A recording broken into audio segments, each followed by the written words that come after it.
बड़ी उम्मीदों के साथ दिल्ली के लोगों ने अरविंद केजरीवाल जी को एमसीडी की जिम्मेदारी दी, क्योंकि उससे पहले 15 साल तक भारतीय जनता पार्टी का शासन रहा। लबोलुआब 15 साल का ये था कि जब भी एमसीडी का नाम सुनते थे घिन सी आती थी, हमेशा नकारात्मक खबरें सुनने को मिलती थी, हर समय नेगेटिव न्यूज़ आती थी कि यहाँ कूड़ा पड़ा हुआ है, वहाँ कूड़ा पड़ा हुआ है, यहाँ ड्रेनेज सिस्टम ख़त्म हो गया, वहाँ करप्शन हो रहा है। हर दिन हर प्रोजेक्ट, हर पॉलिसी के अंदर भ्रष्टाचार नज़र आता था। दिल्ली के लोगों का अपमान किया जाता था। 15 साल तक दिल्ली के लोगों को अपमानित किया गया।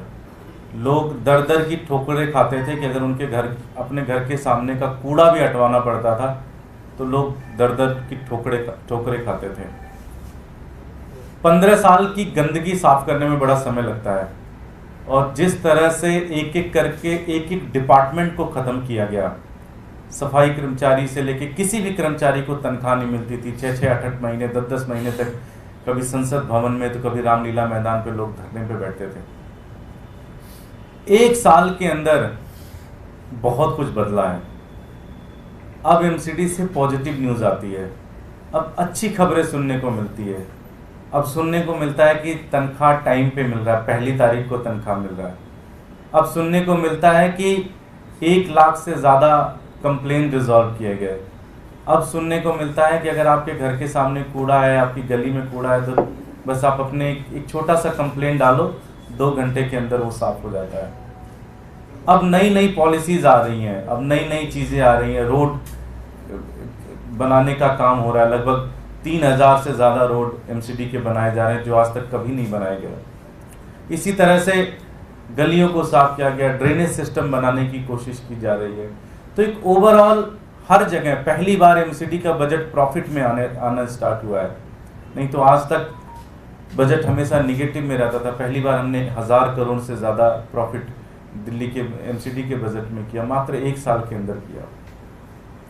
और इसके लिए मैं दिल्ली के मुख्यमंत्री अरविंद केजरीवाल जी का बहुत बहुत धन्यवाद दूंगा कि लगातार वो एक एक चीज़ के ऊपर गाइडेंस देते रहे, एक एक चीज़ के ऊपर नज़र बना के रखी, और पूरा अनुभव उन्होंने एमसीडी की टीम को दिया, जिससे हम बेहतरीन काम कर सकें। अभी एमसीडी में और भी बहुत काम करने की ज़रूरत है। जैसे दिल्ली सरकार प्रॉफिट में चल रही है, इसी तरह से एमसीडी को और ज़्यादा प्रॉफिट में लेके आना है। अभी मैकेनिकल स्वीपिंग का अरेंजमेंट कराना है, दिल्ली की इंटरनल रोड्स को बनवाना है। तो बहुत सारे काम ऐसे हैं। कूड़े के पहाड़ बहुत कम हुए, उसे पूरी तरह से ख़त्म करना है। तो ऐसे बहुत सारे काम हैं जो दिल्ली की एमसीडी में करना है, जिससे अपनी दिल्ली एक सीएम साहब का सपना है, एक दिल्ली वालों का सपना है कि दिल्ली अपनी एक वर्ल्ड क्लास शहर बने। उसी सपने को कंटिन्यू करते हुए, चूँकि एक प्रक्रिया है, संवैधानिक प्रक्रिया है कि हर साल दिल्ली की एमसीडी में मेयर और डिप्टी मेयर का चुनाव होता है और नए मेयर और डिप्टी मेयर आते हैं। पिछली बार सैली ओबराय जी हमारी मेयर थी, और साथ ही साथ आले मोहम्मद इकबाल जी हमारे डिप्टी मेयर थे। मैं उनका भी बहुत बहुत धन्यवाद करूंगा पार्टी के फोरम से कि उन्होंने बहुत शानदार काम किया। सारे काउंसलर्स को लेके चलने की कोशिश की, सारे अधिकारियों के साथ मिलकर दिल्ली की जनता के जो मुद्दे थे उन सारे मुद्दों के ऊपर उन्होंने काम किया। और पिछले 1 साल में जो आप अच्छी खबरें सुन रहे हैं, उसमें उनका बहुत बड़ा योगदान है। मैं पार्टी के फोरम से उन दोनों लोगों का बहुत बहुत धन्यवाद करूंगा।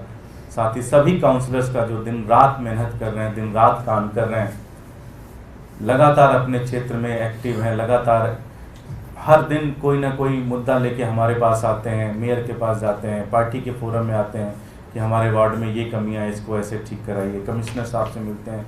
तो लगातार सभी काउंसलर बहुत मेहनत कर रहे हैं, काम कर रहे हैं। मैं उनको भी बहुत बहुत शाबाश दूंगा। आज चूँकि एमसीडी में जो नए मेयर और डिप्टी मेयर चुनने की प्रक्रिया की शुरुआत हो गई है, आज नॉमिनेशन है। मैं दिल्ली प्रदेश के अध्यक्ष और पार्टी के सीनियर साथी पीएसी के मेंबर